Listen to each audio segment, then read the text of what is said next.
Roxy was saying, is part of your service that you're offering. For me, I can't imagine, like she used that example, it's true, some people do, but I would never blow dry my hair without any product in it. I just couldn't imagine putting heat to my hair without something in it. So people are going to use take home. I'm not crazy. I'm not. You're laughing at me. Yeah. No, it does give me anxiety. Like what?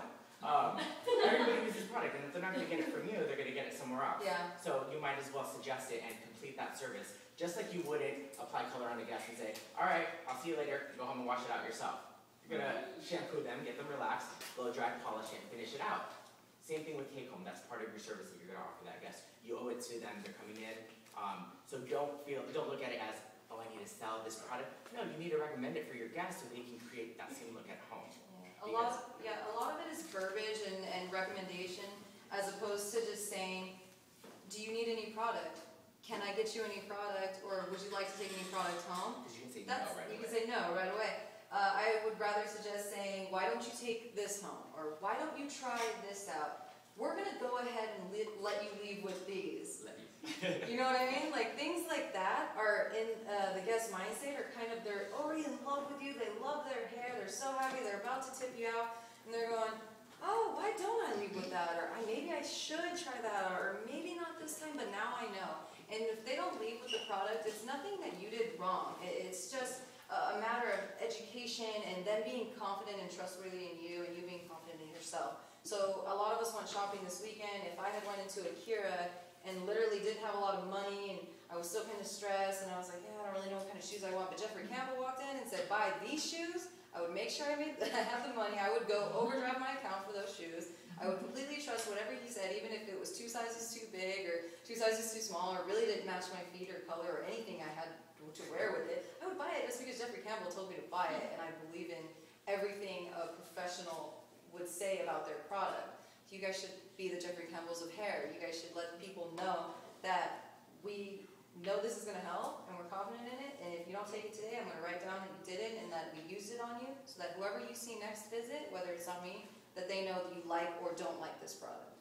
And then that brings in to another service that you offer as a stylist, is pre-booking.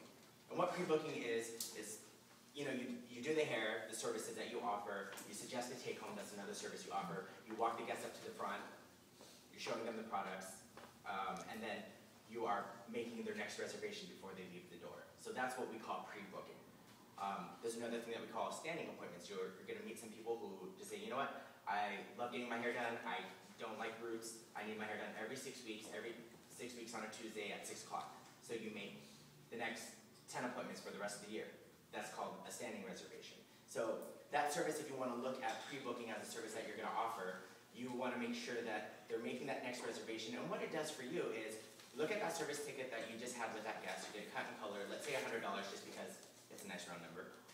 Well, if I pre-book this guest in 8 weeks from now, then in 8 weeks, chances are, if this guest has to reschedule, cool, whatever, but at least I kind of have her secure, and I'm pretty sure that I'm going to have that $100 in my pocket again in 8 weeks. And so you want to, so yeah, you want to make sure you do that, and again, that is a service that you offer, and what you want to look at it as is, if a guest goes 8 weeks out, or doesn't make a reservation, then in 8 weeks they look in the mirror and say, oh my god, I got roots, I got to come in today, and let's say you're completely booked and you can't get them in, then you book them 2 weeks out, or whenever they can get in, that can accommodate both schedules, then they're going an extra 2 weeks with that regrowth. An extra 2 weeks of hair that's expired, that's not representing you in the best way. So you're kind of securing yourself, securing your income, securing your future business, because that hair is always going to look great, but then you're also keeping that guest really happy. And if you want to look at round numbers, a guest that comes in every 8 weeks sees you about 6.5 times a year. So think about that money that you're making, and then let's say you just change the regimen a little bit and say, you know, instead of 2 full months, I'm going to have you come in every 6 weeks. So that means you're going to see that guest 2 more times a year. That's going to add that much more money to your yearly income. Does that make sense? You guys have any questions about that? Standings are safe. They're a little more challenging to get, especially with people who don't know their schedule, and that's usually their main excuse when they go to check out is, I don't really know my schedule. Well, I agree, and I say I usually don't know my schedule within 3 days from today. But it's better to have your reservation secure and not need it. And then when we call you to confirm, and what you can do is, if you can't personally be making the calls to pre-book or check on the pre-booked appointments, then you get somebody to do that for you. You get your assistant, utilize the front desk. They'll call to confirm at that time. You can reschedule, you can move it, or you can keep it. They feel a little bit more comfortable. Okay, so I don't know my schedule in 8 weeks. She's gonna save a spot for me because she's concerned about my hair and the upkeep of it, especially following patterns if you've got colors, or doing consistent treatments. These treatments need consistency, and it's just going to give you guys a guaranteed paycheck. So your genuine trade is there, you're concerned, the guest feels loved and special, that you're saving time 8 weeks into your own schedule for them. Let it be that way. Let it be known that, hey, I don't normally know what I'm doing in a week or so, but I'll save a spot for you. I'll reserve it at this time. If it's not good for you, we'll move it. Otherwise, we'll reschedule, and I'll still see you a couple of days before, if not after. It usually doesn't push more than a week before or after. And they'll get used to that period when you get too busy to get taken the day before or last minute or the day of. So you guys have guests that call the day of and say, I want to come in an hour and get my hair cut, and you have that availability. Well, once you stop having that availability because you're so busy, they're going to be more likely to pre-book. And this will happen maybe when you get out of school and you start building your books a little bit more. And a lot of what happens in school too is those guests go to schools because they like the school price and the situation there. And more than likely, it's not proven, but they may or may not follow you when you get out of school. They may love you, they may be your family member, that may be a different story.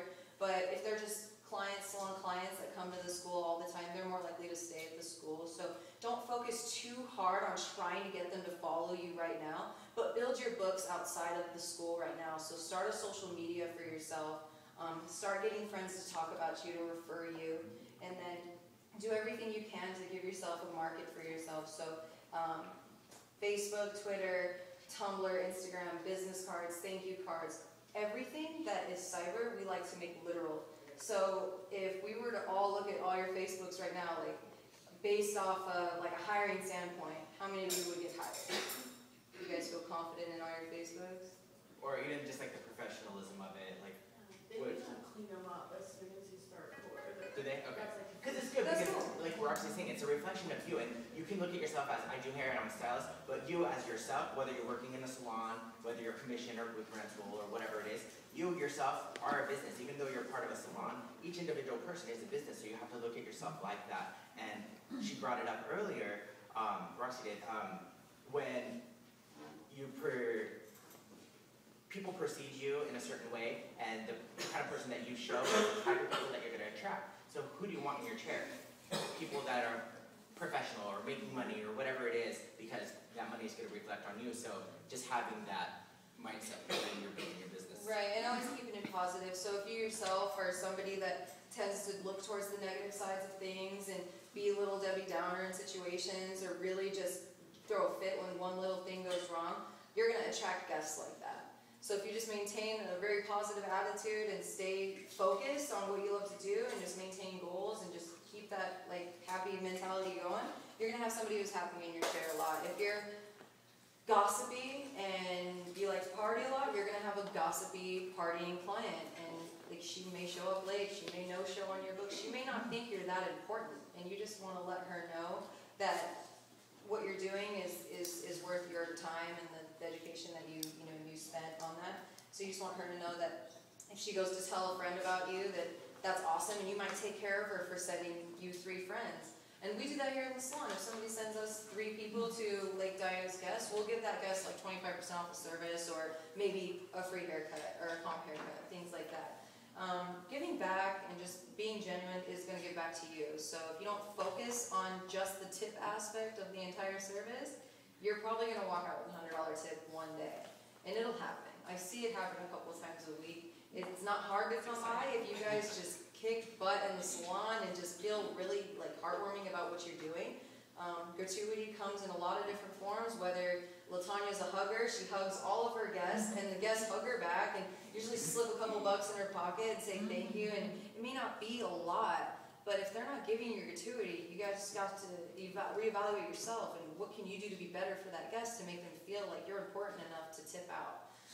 Whether or not they have a lot of money, usually when I get a really good service, or if I'm in a situation where I don't feel like I can afford something, even though it's really great, or it just like revamps my whole day, I will do everything I can. So it could be a gift, something physical, gift card or a flower or a hug, or it might be just fat sack of cash money for you. And we're not saying be discouraged, like if somebody doesn't give you a tip or whatever it is. Sometimes it is a money situation where they can't necessarily afford it, or whatever the case. It's going to be different for everyone. But sometimes, and again, I use us as a general group of people in this industry. Sometimes if we don't get tipped, what do you say in your head? You guys are all you know, you say some bad words in your head, like what the hell? Like why should I give you money? Why didn't whatever I? the case is, you just have that immediate reaction. But okay, cool, have that, but try to focus on, okay, maybe she does have other situations going on, but ask yourself, what can I do next time, or with my next guest who's waiting for me in the front? What can I do to make my service better, where they're gonna think, I can't not come in next time without extra money to tip her? So just kind of take stock in yourself, and That sets a goal for yourself, yeah. really, which is our main focus for you guys and why we like to help you guys grow so much from like the front desk standpoint and how we oversee just the entire salon as a whole, is we like you guys to take notes and then set goals. So if you're writing things down and you have a bad memory and that helps you, then you've already set a goal for yourself. You take notes and you just subconsciously achieved one.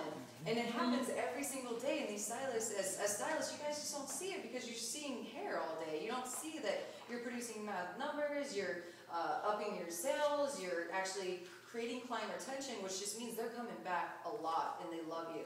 And so just get back to them, send them thank you cards, set up goals for your challenging guests or people that you may or may not have a better relationship with. Focus on building those as well.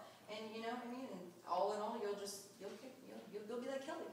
We'll kind of It'll just be wrap up awesome. we have a really cool segment coming up next. It's going to be a look and learn. Matt and Nicole are going to be heading that up.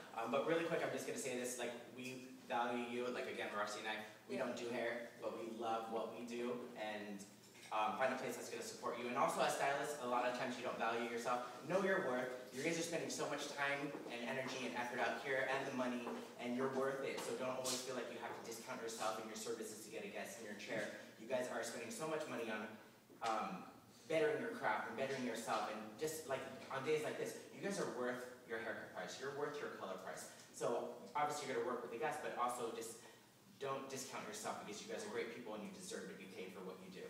And we don't have too much time for questions because I know we've got to get on to the next segment. So if you guys do have questions, please write them down because we're going to have time at the very end. And you can ask Roxy a personal question or something about our presentation, ask myself or anyone else in the crew. So please write it down because we do want to be there for you. And then of course, we'll do a Q&A towards the end. Yeah. You guys can so we'll break so you guys can do some haircutting and coloring or whatever we're doing. I don't know. I'm surprised. I'm excited.